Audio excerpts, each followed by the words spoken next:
Hello বন্ধুরা, তো আজ দুপুরের মেনুতে ছিল বাসমতি রাইস। অসাধারণ সুগন্ধ বেরোচ্ছে। তো গরম ভাতের একটা মিষ্টি সুগন্ধ বাসমতি রাইসের, মনটাই খুশি খুশি হয়ে গেল।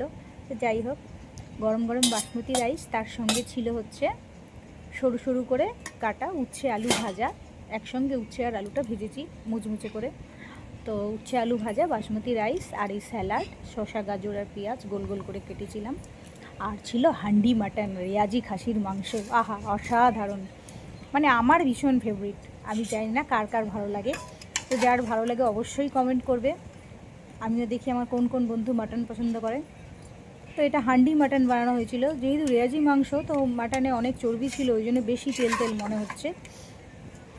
তো অসাধারণ সুগন্ধ বেরোচ্ছে। তো এটাই ছিল। আর এর সঙ্গে ছিল কোল্ড ড্রিঙ্ক।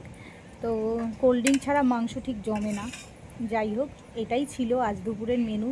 তো বন্ধুরা, তোমাদের সঙ্গে শেয়ার করলাম। কে কে মাটন খেতে ভালোবাসো অবশ্যই কমেন্ট করো। আমিও দেখি আমার কোন কোন বন্ধু মাটনের ভক্ত।